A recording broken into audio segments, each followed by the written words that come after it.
Hello, hello. Here we are again, coming to you from Broadcast Team Alpha, transmitting on about 44 different platforms around the world. And of course, this is the Paranormal World Show. And we are also transmitting on the Conscious Awakening Network. So you got to go check those guys out. Go to consciousawakeningnetwork.org and have a look, because they got about 40 to 50 different other shows on there that is just as interesting as anything you can see out there. So you go have a look. And if you're watching this on YouTube, it's the best place to do it, because there we can also participate with you in the chat room. You can ask questions and we can be able to answer it for you. So I will, I got an interesting subject I want to run by you. Does the soul have physical substance? Does it even have weight? Good question. I'll tell you what, at the end of the show or somewhere during this, tell me what you think down in the comment section, because this is going to get interesting. You see, there is this guy.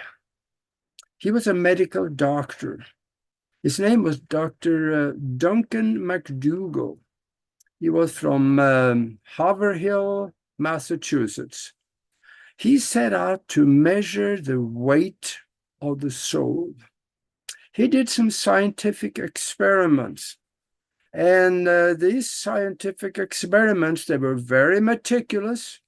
And he got it published in the very prestigious medical journal back then in April 1907.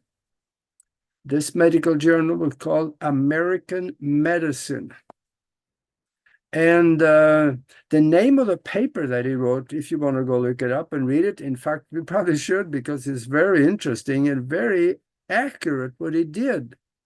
So the name of the paper was Hypothesis Concerning Soul Substance, together with experimental evidence of the existence of such substance. Wow. Well, what he did, he found 6 people that was close to death, not at the same time, but over a period of time. And he made an agreement with them that they were going to be part of the scientific experiment.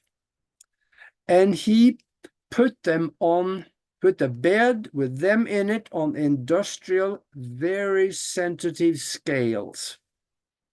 So he could know if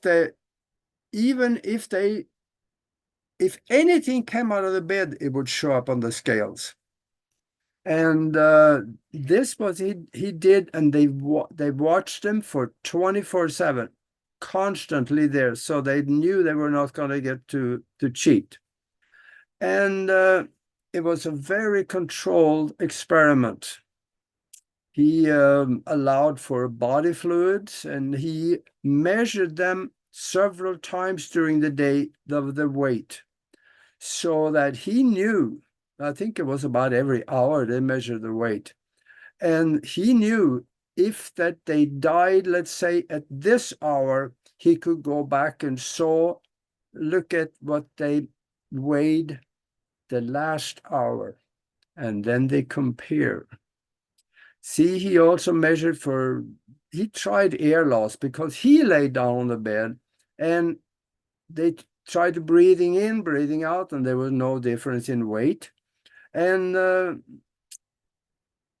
when they died, at the moment of death or slightly after, all of these people, they suddenly lost 21 grams, which is right about 3/4 of an ounce for you Americans and Brits here. So there was something that left the body, and he didn't know what it was. But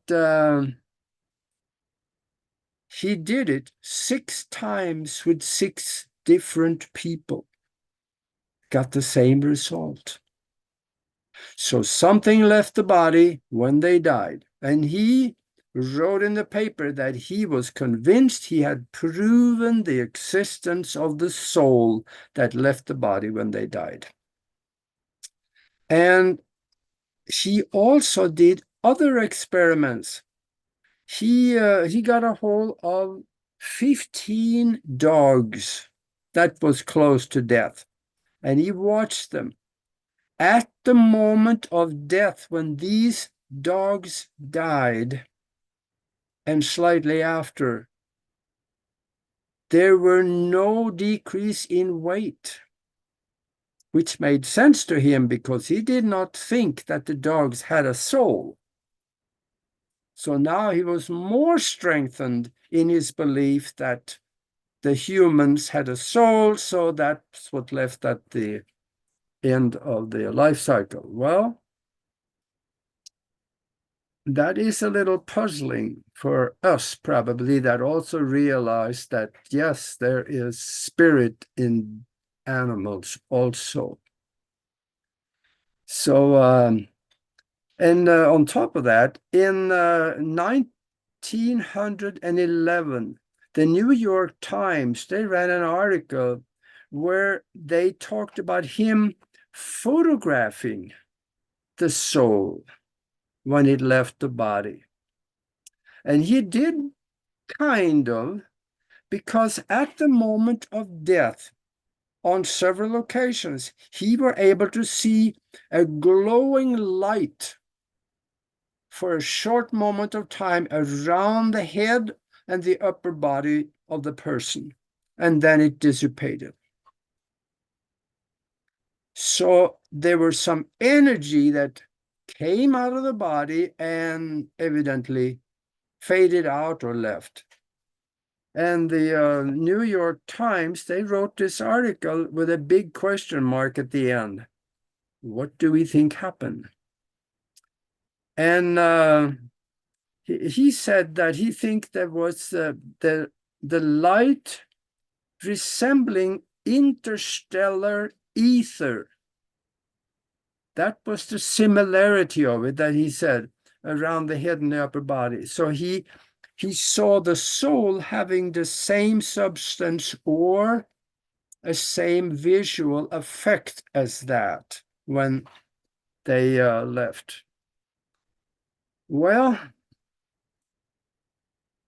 it kind of puzzles people when you hear these things, but I have my opinion on it, and I'm going to tell you. The soul or spirit is entirely spiritual, non-physical, and have no weight because it is etheric. It doesn't have any affinity to gravity. But ask any astral traveler, and they will tell you that when they leave the body, the astral traveler leaves the body, standing outside looking at himself, he can hover, but very slowly he settles to the ground or to the floor. So the astral vehicle have a slight affinity to gravity. And that is my opinion of what left the body at the time of death in these 6 instances that Dr. McDougall did. I think it was the astral vehicle that left the body. The soul, of course, leaves also, or it may not even be in the body at the time they die, but it's around, but it also goes. So that's my take on it. And we know that the spirit leaves the body because we have evidence of it. We got the pictures, we got the videos, we have the audio recordings of them talking to people. Just for you out there that want to prove it to yourself, go and, look up on YouTube, Tesla Spirit Radio.